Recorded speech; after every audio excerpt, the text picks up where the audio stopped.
But right now I'm laser focused in a way that I haven't been in the past. And the cool thing about it is that I feel hungry again. Image Comics, if for anyone who doesn't know, is pretty much the best deal you can get in like mainstream comic book industry, in that you can take your creator-owned comic there, provided they greenlight it, and you're basically self-publishing. I can just tell you the series I did through Image, while I love it, and I also love Image Comics, having been a fan of Image since they started, I couldn't live on that. But when I do crowdfund it, I actually make better than what my page rate would be at any of the publishers. It's basically Frankenstein fighting the universal monsters for the fate of a savage land. So he's got a new adversary every issue. This one is Frankenstein versus the Mummy. Yeah, so I mainly illustrate full time, but I do a lot of children's books. So that's like my bread and butter, and people just pay me to do it. I think I just finished my 85th one. I love it. And we went to like a local shop and set up a big thing and mass texted all my friends and family. And we funded it in the day, which was awesome. Welcome, everybody. Justin, Eric, Karl. Thank you.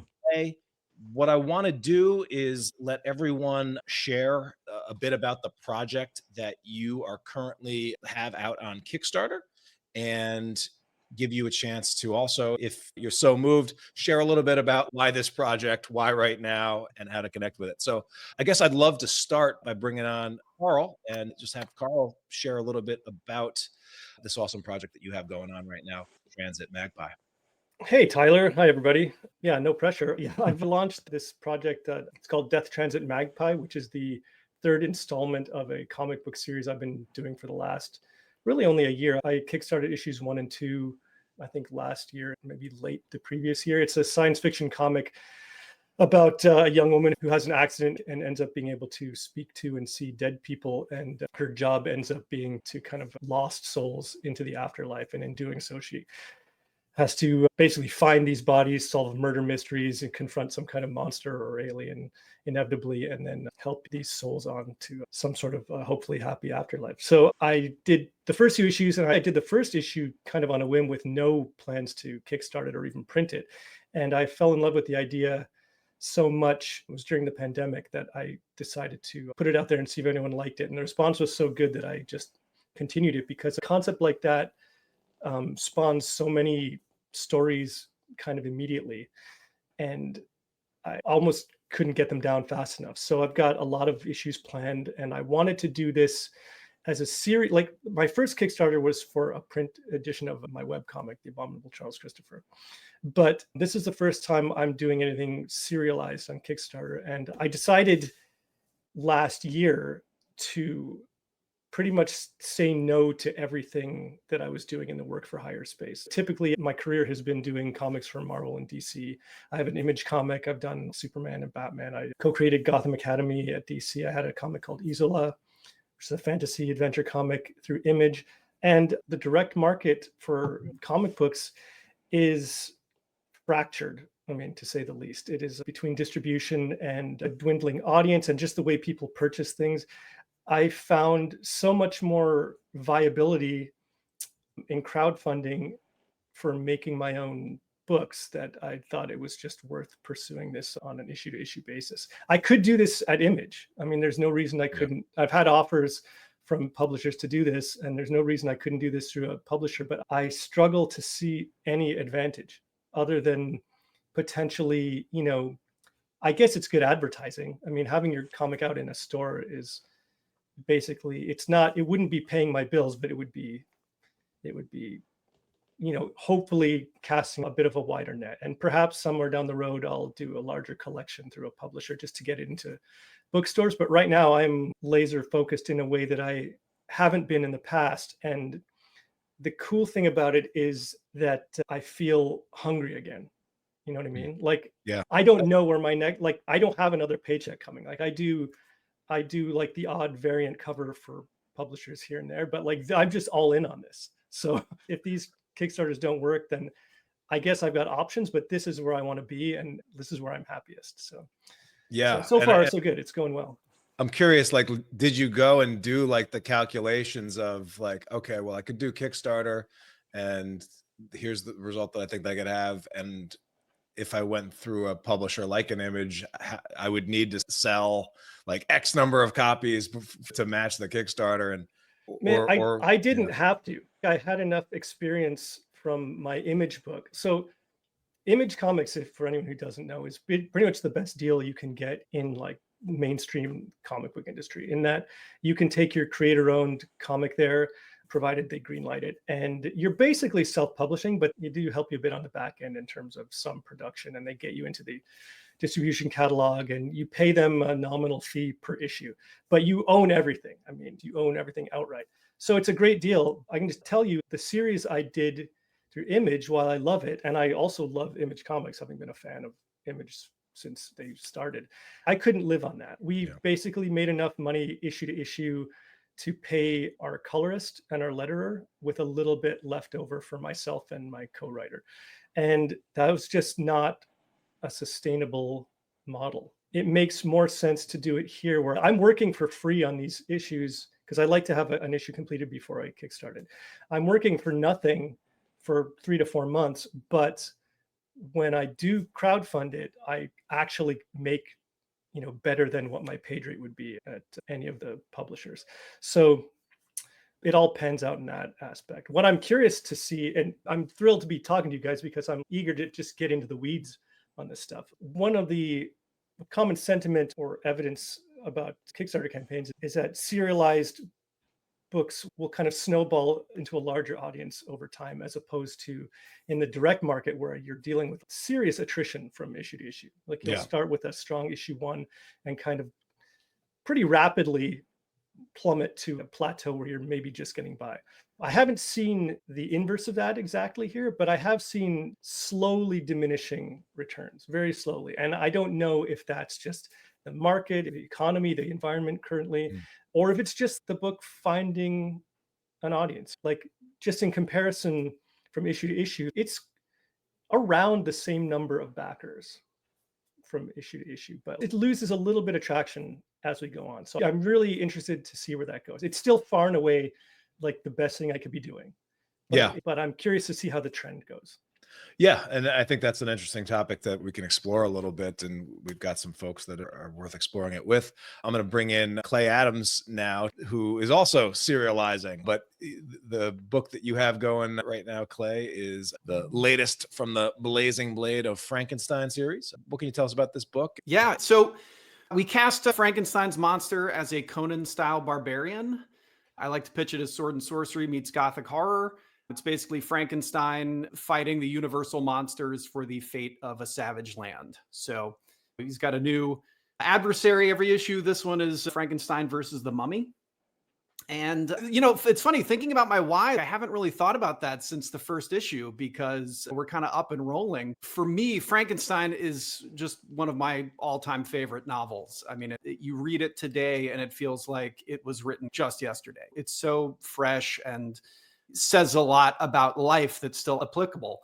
So, you know, for me, I just kind of started thinking at the same time I was reading a lot of Conan the Barbarian. I was a really big fan of Mike Grell's Warlord back in the day. That was a huge influence for this book. And so like, I just started thinking, well, what if instead of going off to commit suicide in the Arctic, he stumbles through a portal to another dimension?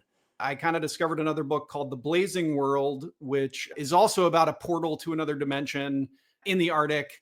And I thought, okay, well, let's have Frankenstein, you know, go through that portal and meet that world. And so like, for me as a writer, being very lazy, that helped me not have to like create any worlds or anything like that. You know, I was just sort of able to take what existed and create something new from that. And that was a fun challenge, because I had always done before this more like horror comedy. And so the idea that I was going to take some horror and some fantasy elements and treat them more seriously felt like an interesting challenge to me. Yeah.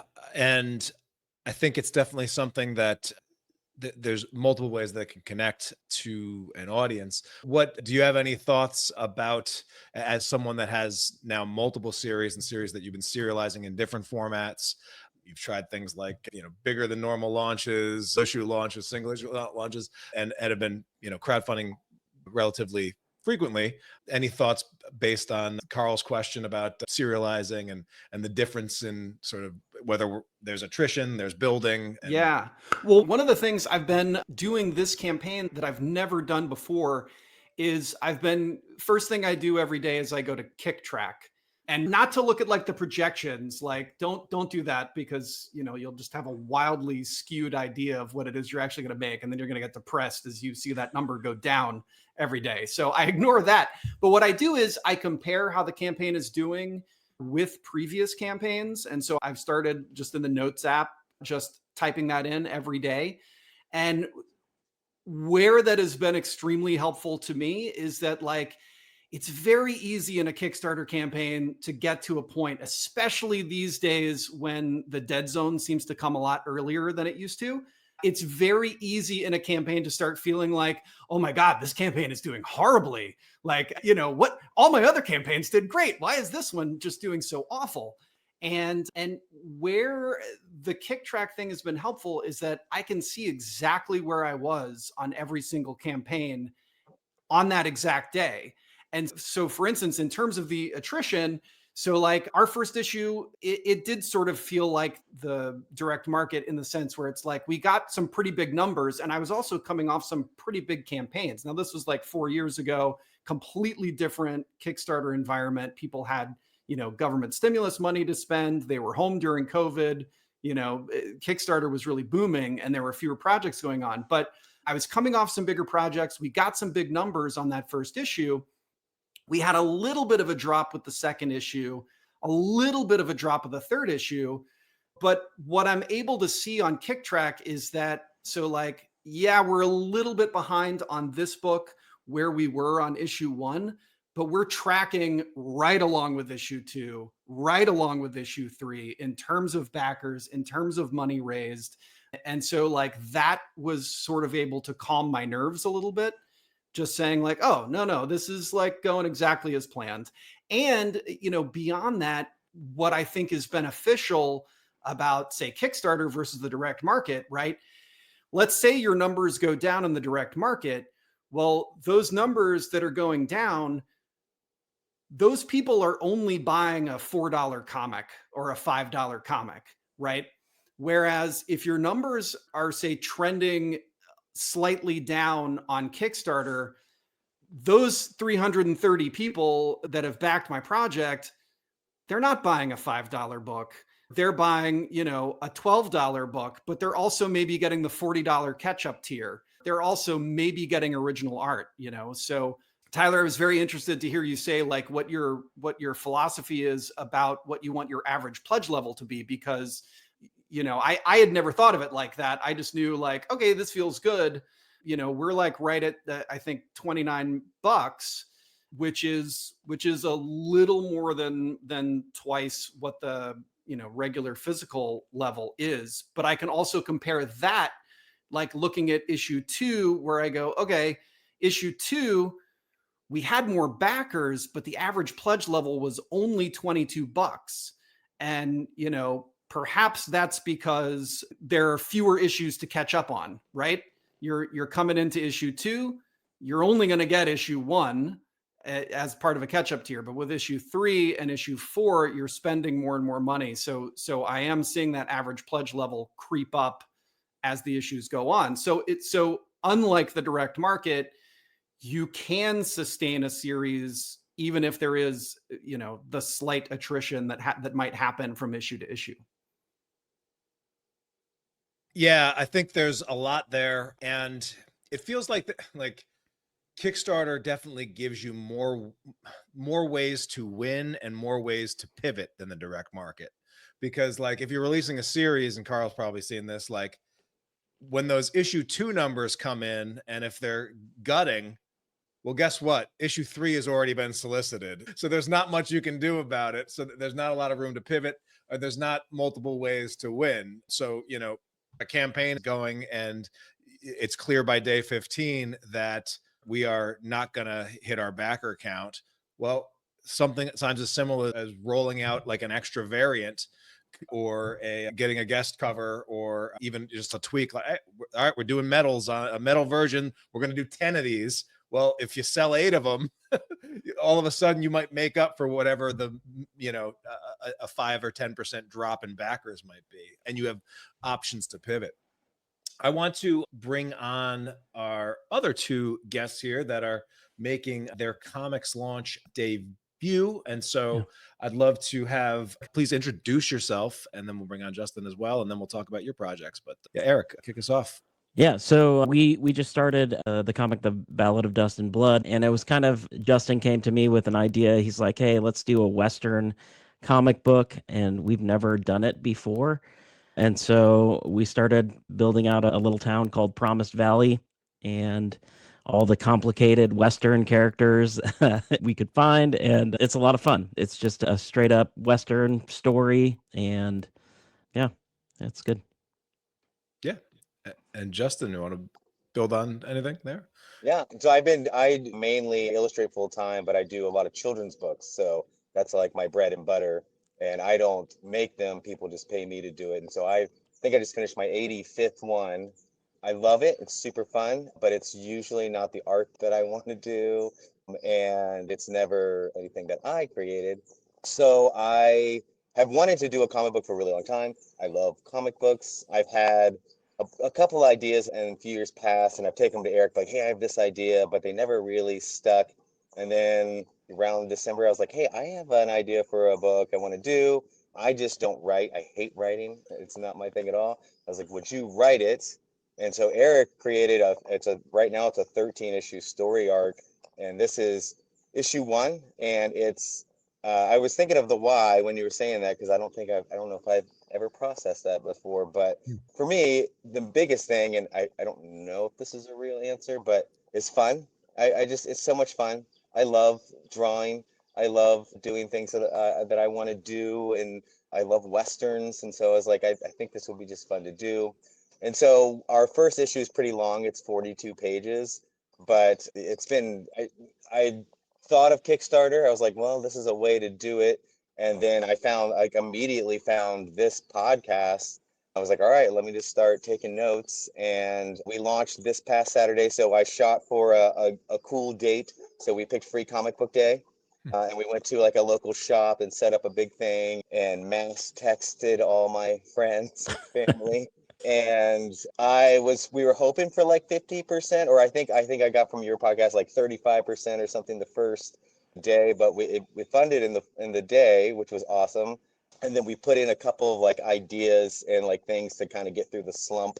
One of them that's real weird, and here you'll see, is I'm really good friends with an actor named Greg Sestero. He was in The Room and wrote like The Disaster Artist, and so I did a cover with him on it. And so I'm going to get him to put it on his social media in about a week to kind of like boost up some things. Nice. We kind of have made some appearances here and there. And yeah, right now, like I think the original goal was, hey, I'll get a little bit of money out of it for my time, and I'll pay Eric some, and we'll print this and get it to people. And one of our bigger goals was the Cincinnati Comic Cons in September. Hey, let's get enough money where we can get a booth and do something really cool, and maybe we'll launch issue 2 at the Comic-Con. But now that we were doing so well, I'm like, well, maybe we just won't pay ourselves anything, and we'll just keep using this money to get more comics and put them out there, because it's been really an exciting like 5 days of doing this. And so one of the things I was really interested in, is I listened to it yesterday, is your episode with a woman who was like, I don't want to like bother my friends by doing a second release and hitting them up for money all the time. And that was really good, because I really had that concern. I was like, okay, a lot of this was our friends and family, which is really cool. I met with a woman on Friday before we launched, and she's done several successful Kickstarters, and she was like adamantly like, hey, your goal is too high. You won't do it. You should take it down. And I was like, but this is kind of what we need, so I'm going to go with it. And I was right. That's my next concern, is, okay, we're going to do this again and again and again. How do we pick up new? I've been trying to do all the things, like follow other people's projects. I know there's a large Kickstarter community, and the Facebook groups are kind of like people just scamming for weird jobs. But I'm trying to figure out how to get part of that and do it more and more, because I have fallen in love with it. I think it has been a really fun journey in 5 days. Eric, do you have more to add? Yeah. So, I mean, it's so interesting that we've got the cross section of experiences here. And it's, you've definitely built a track record, Justin, in one particular area of arts, similar to Karl, like doing the mainstream thing. But there is something powerful about feeling like, hey, I can do my own thing. I can create my own thing. If I want it to be 42 pages, the staples will hold it. Let's do that. But then also, you don't know what's possible until you actually take that leap, hit that green launch button, and throw caution to the wind and see what happens. Folks like Clay, myself, Karl, we have the advantage of a past track record of launches, such that the more you do this, the better your estimation abilities are. And Kickstarter is a platform that is, compared to a lot of things, it's pretty sticky in terms of the ability to get backers to come back, the ability to have certain expectations about what the next launch is going to do based on what the previous launch is going to do. But one of the things that was fun to have you guys on here is that, hey, you had none of that, but it still shows that this is a platform that people haven't missed the boat yet on. Kickstarter is still good waters to be swimming in, even if it's your very first launch. So thanks for sharing that. My last ditch effort was going to be like, should we just do a cover with boobs on it? Because that seems to go really well.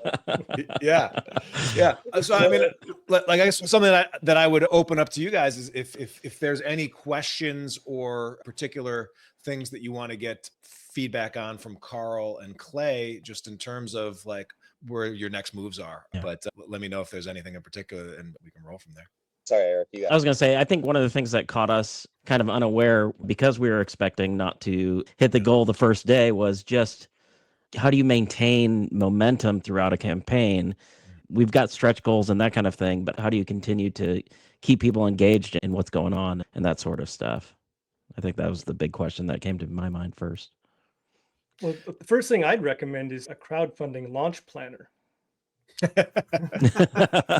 Yeah, somebody should make one of those. I play with different things with every campaign I've done, because this is my fourth or fifth one, I can't remember, but I've only kind of just hit the point where I'm not panicking.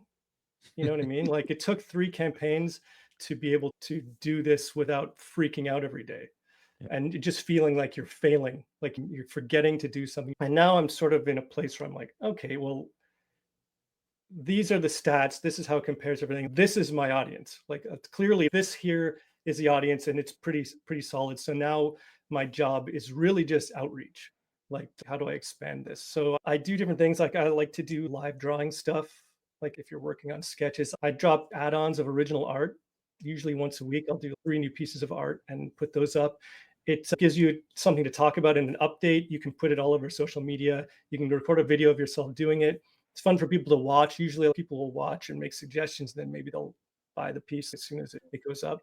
That kind of stuff. And add-ons have just been a huge part of this, Tyler. I mean, like, so those add-ons are a relatively new thing. They're not new, but new enough that people were always doing them, but it was always hacky. Sorry, I've already pledged. Oh, and now there's a new add-on. I can add that on. Is that helpful? Yeah, because what I find is that your audience, your core audience that keeps coming back, and this never occurred to me before until people would post comments or ask, they've just run out of stuff to buy. Like, they'll buy basically whatever you put up there that's remotely relevant. So like, it's, while add-ons are kind of a bear to, organize and fulfill, unless you have like a good spreadsheet or backer kit system, like they're hugely helpful in terms of having something to talk about and just having stuff for people to get excited about it and just kind of bolster your bottom line, so those are big ones for me. I don't know. Add-ons were a huge game changer for me. Like, I started raising a lot more once you could, put that stuff on there. And like, for you guys, is this your first campaign? Is that what you said? Or yeah. Okay. So I would say, like, definitely launch that next campaign, and then that next campaign, and then that next campaign. Because I was talking to George O'Connor last month for the Comics Launch Spotlight, and one thing he said that I thought was really interesting is he called it compounding interest. And it really is, because the more books you have, the more campaigns you've run, the more things you have to offer to sell. And so, like Karl said, your fan base, a nice chunk of them will say, I want to get more of that stuff. I want to get more stuff from this creator. So definitely having those add-ons, definitely have those other campaigns, because as one of the things I try to do now, like I'm a big believer that you only have so much bandwidth and you have to run the campaign that you have the bandwidth for. Yeah. And there are younger guys out there who aren't married, don't have kids, don't have other things that they're concerned about, who can just go 24/7. I can't do that. So what I try to tell myself is I'm going to run the campaign that I have the bandwidth for. And for me, the best way to think about that is like, what's the one thing I can do every day to help drive traffic to this campaign or to help out this campaign somehow? So maybe that's, I update this older campaign on this day, and then I go to a different campaign on the next day. But it's just try to focus on that one thing. But having those previous campaigns that you can go back to, especially if it's a similar creative team, especially if it's a similar genre, you can kind of put that in front of them. A lot of people will come out on day one. A lot of people will come out on day two, but some people do just need that reminder. And I have people that have backed me for every single campaign, but they might not come in until day 15, or they might not come in until day 27. And it's because you sent out that email. One thing I've started to do is message prior campaigns. Just send a message to the people that backed Frankenstein 3 or backed Frankenstein 2 or Frankenstein 1. And sometimes I've seen creators say, like, I hate to bother people. I hate to send out that email. I don't want to bother them.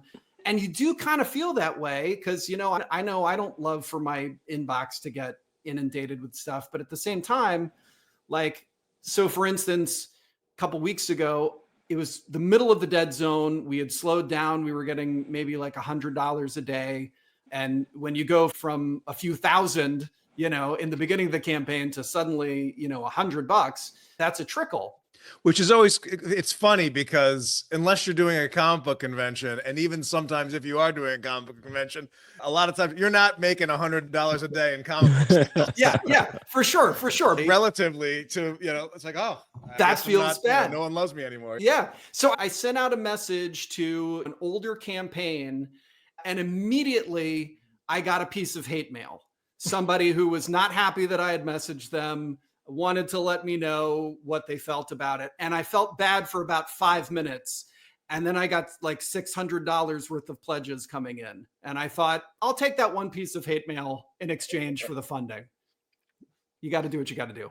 Yeah. And also I would say, like, on your very first launch, this is the time to be perfectly fine with reaching out to everybody in your world who knows, likes, and trusts you, whether they be friends, fans of comics or not.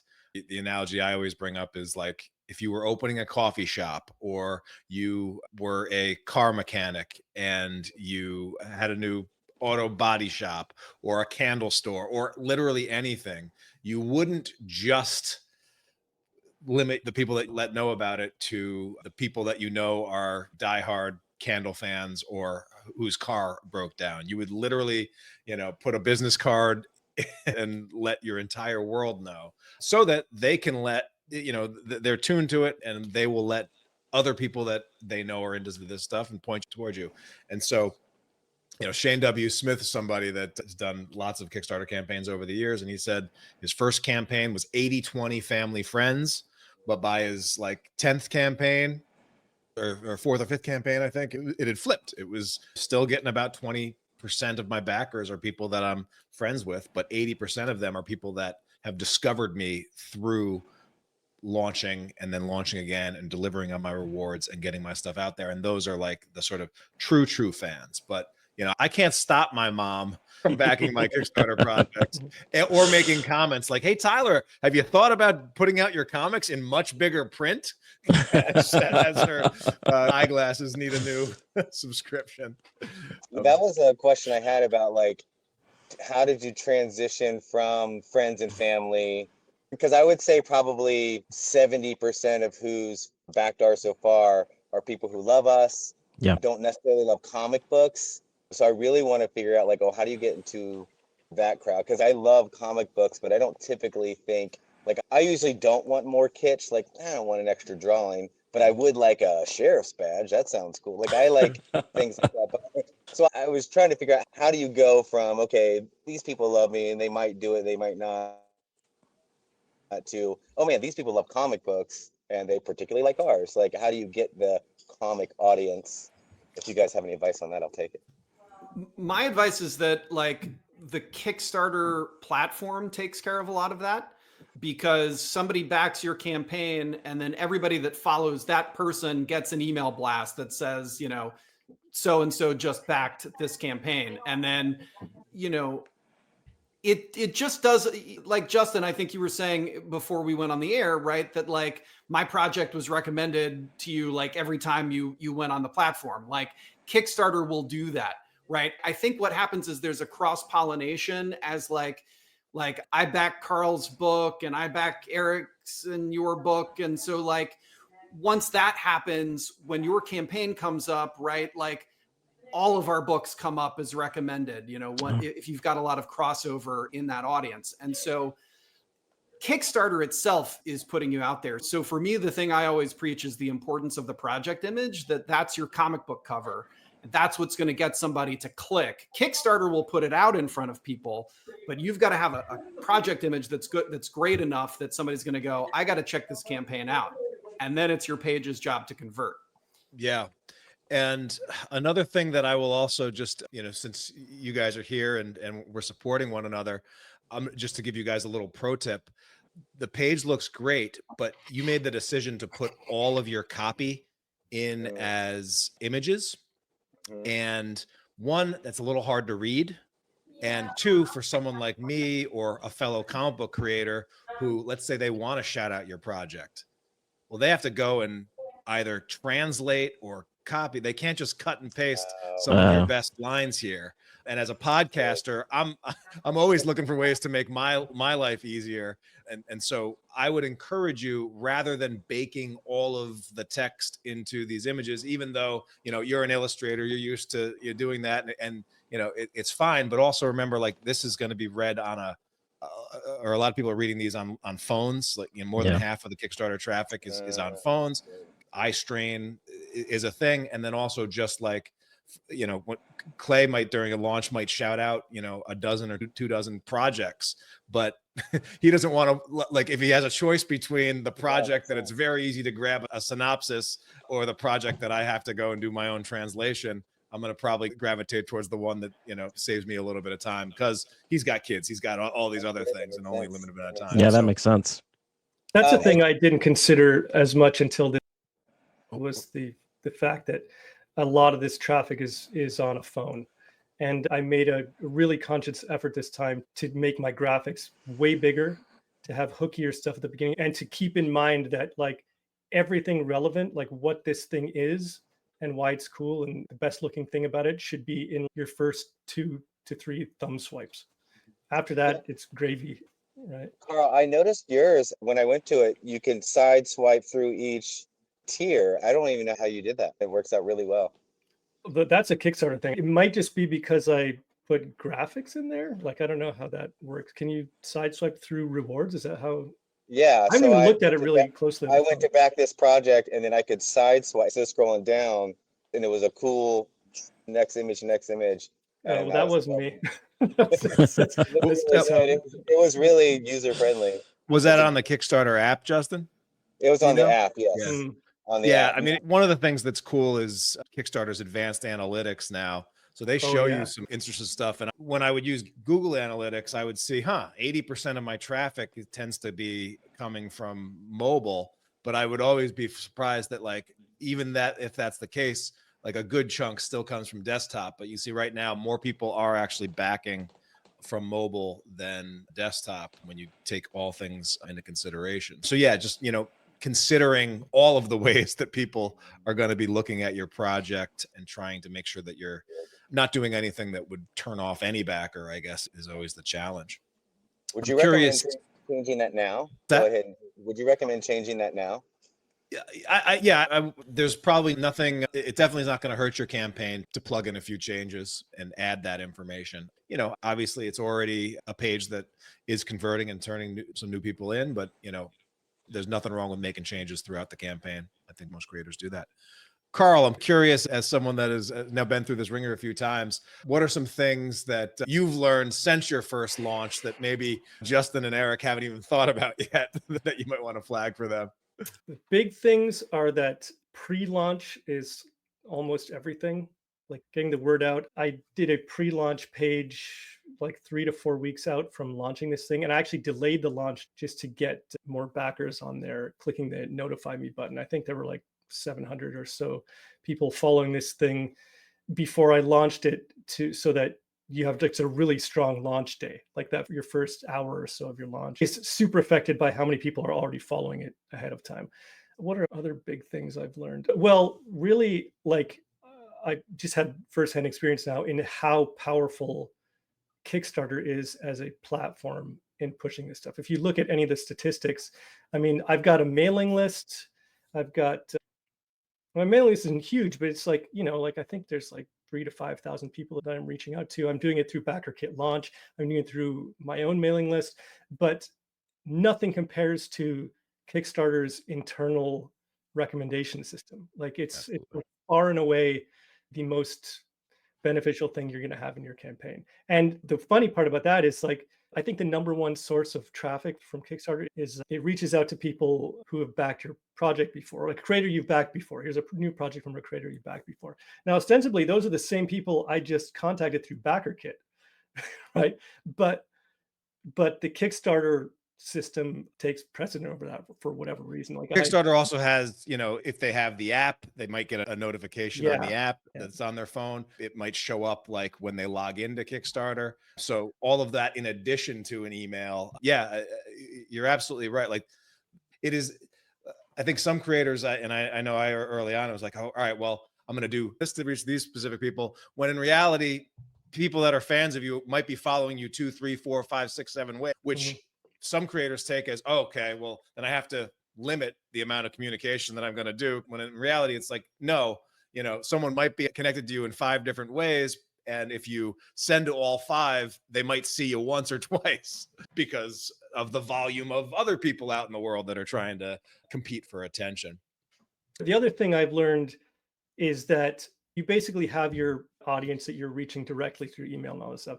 And so all the outreach I tend to do, because I don't have a publicist or anything, if you did, that'd be great. But my outreach is all basically through, sometimes I'll be at a convention or in person, but largely through social media. And what I've learned is that social media is largely worthless in terms of actual statistics. And if you haven't been doing this, you should create custom links inside your Kickstarter dashboard so you can track where your traffic is coming from. I did create them, but then on the day I was like really excited and I forgot to use the different ones. Yeah, so do it next time, because, or even now, you can still do it, because what I've seen is that, like Instagram, Twitter, generally worthless. Blue Sky is actually a bit better, considering like the return on like Blue Sky conversion, pretty good considering like it's new and I have a fraction of the followers on there that I have anywhere else. Like it's still a way better turnaround than any of the other platforms.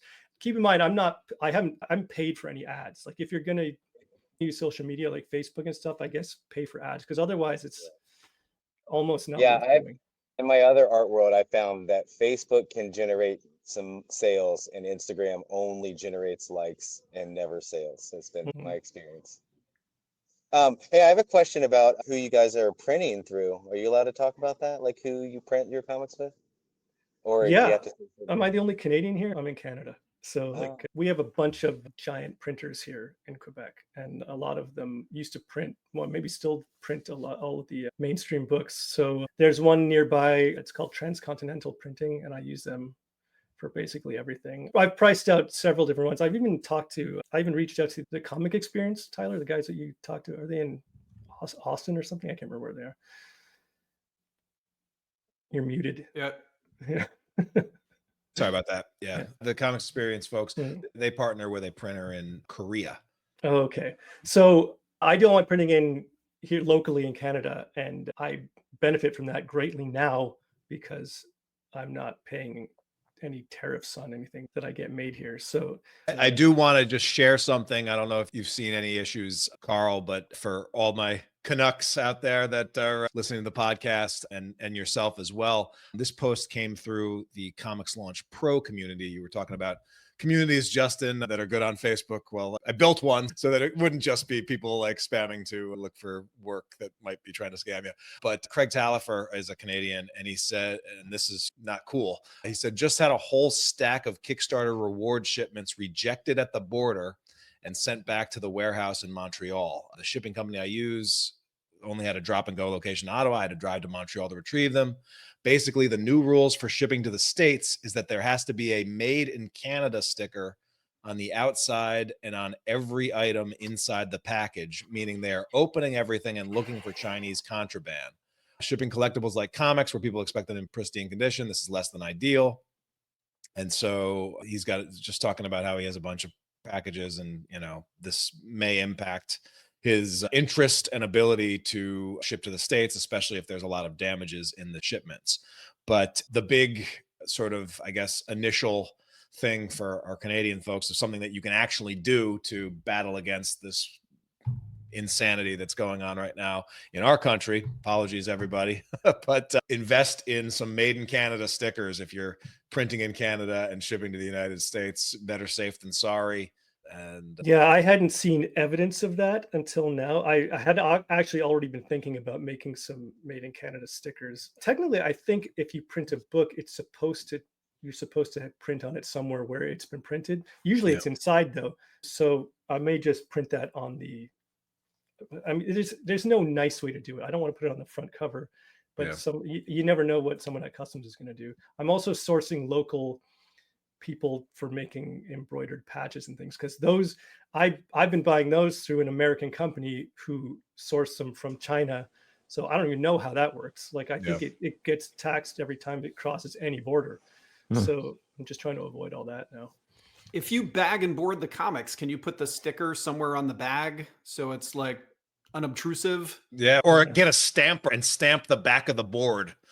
Probably my move will be putting a little made in Canada sticker on the front of every bag and hope that works. Well, I haven't run into any problems yet, but I fulfilled my last one before any of this stuff.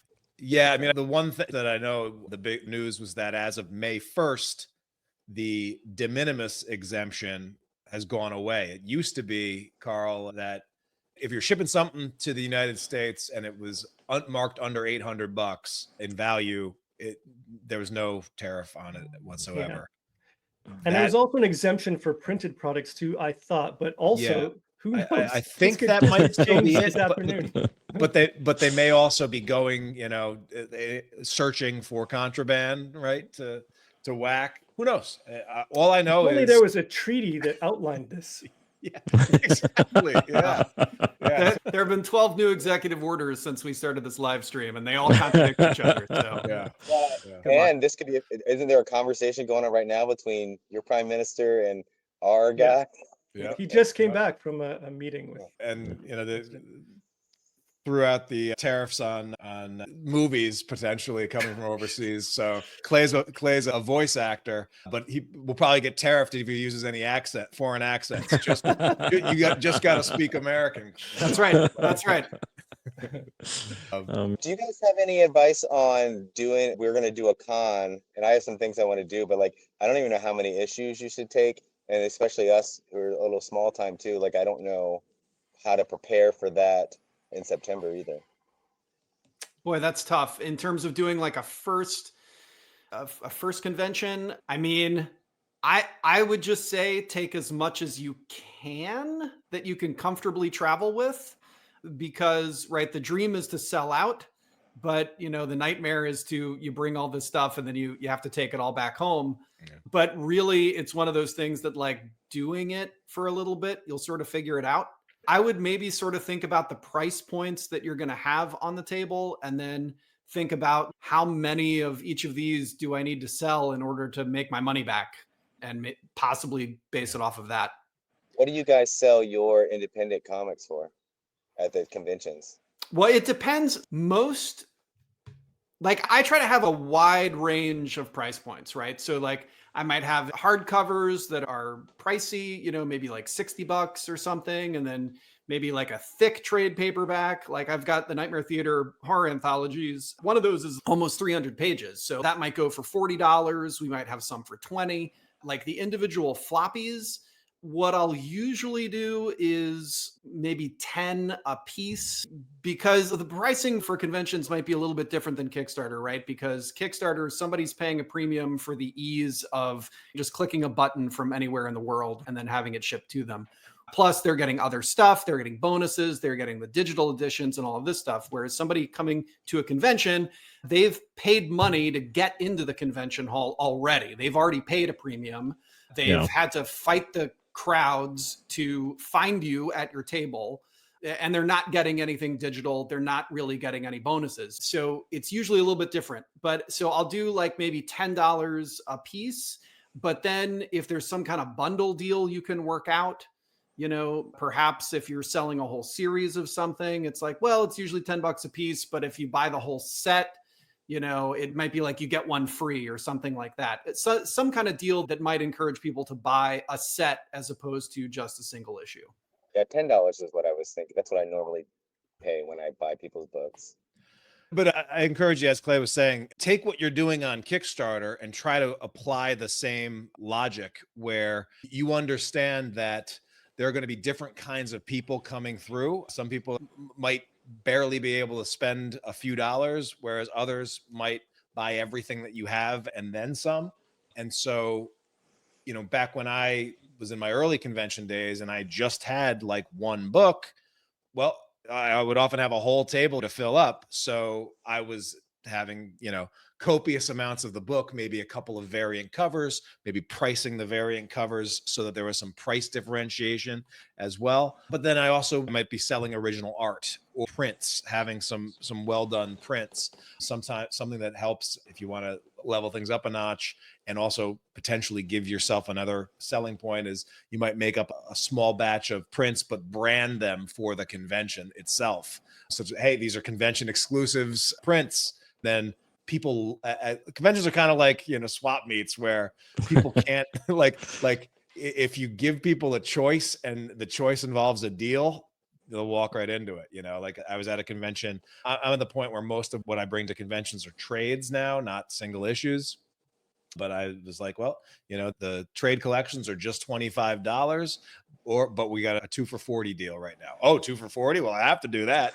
And all of a sudden, it's doing well. But we take $5 off a print if you add a print. Like doing things like that can really go a long way to just encourage people to spend a little bit more with you. And when they spend a little bit more with you, it makes the whole thing more fun, more worthwhile.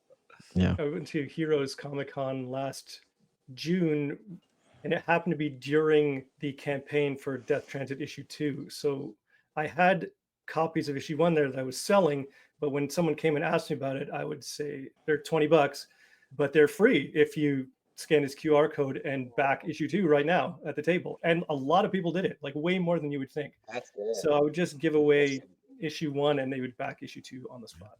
Oh, that's cool. Yeah, pretty well. Some awesome tips there. Some great discussions. We hit on a lot of stuff today. Thanks everybody for coming out.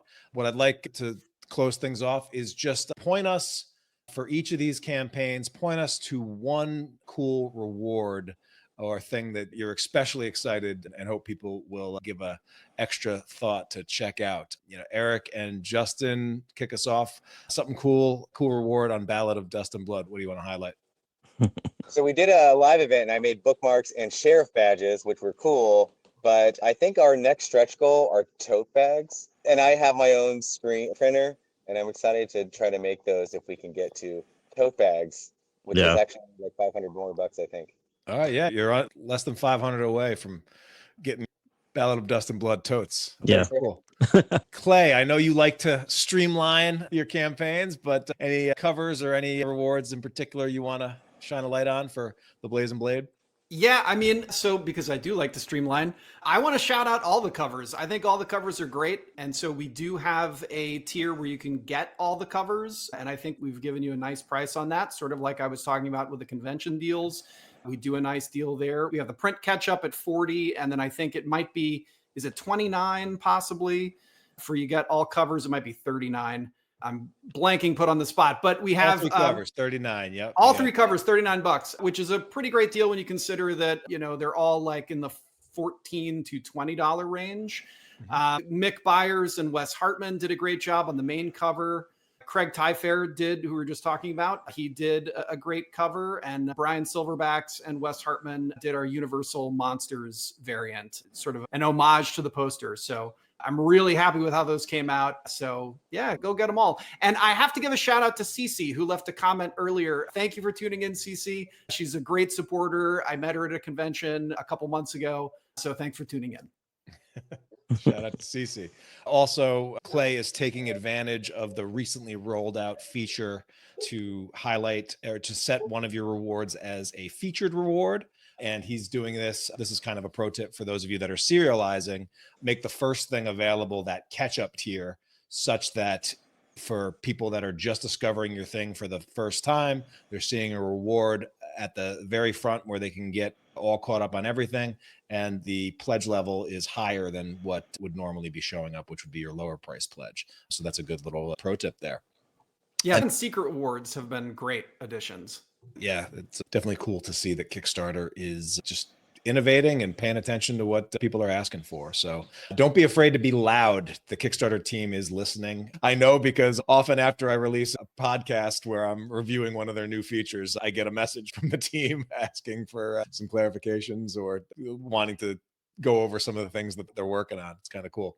And Karl, round us out. What do you want to highlight over on Death Transit?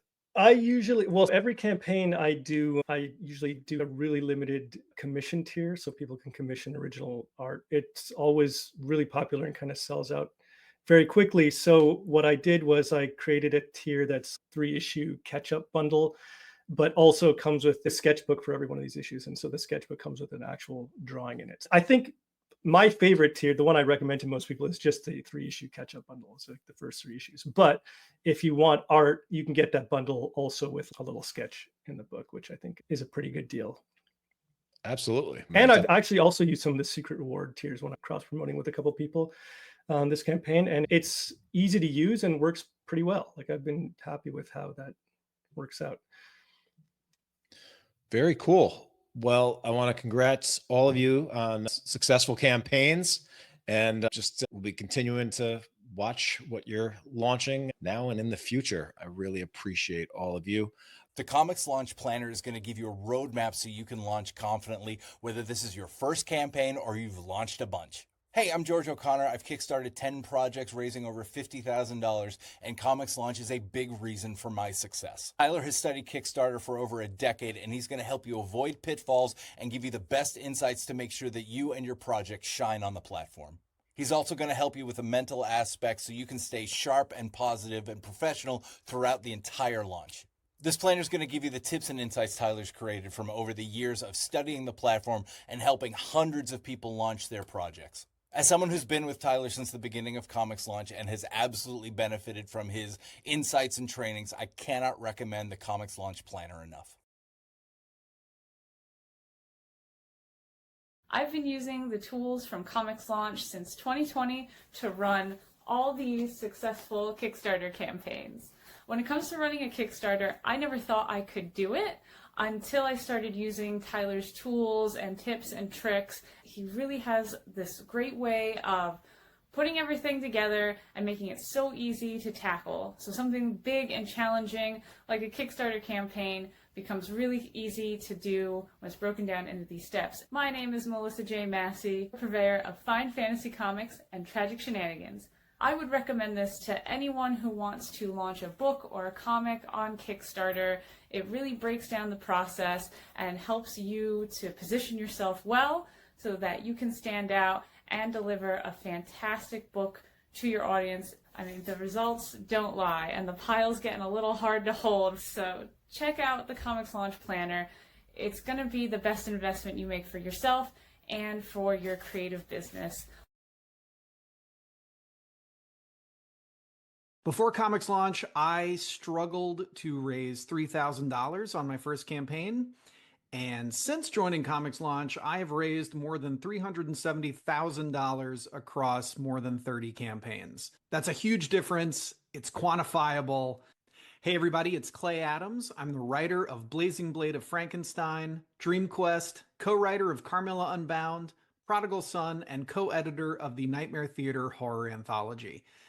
I wish I had this planner years ago. Tyler, what are you doing? Get on this. Start shipping these things out. Can we just skip the campaign? Let's go.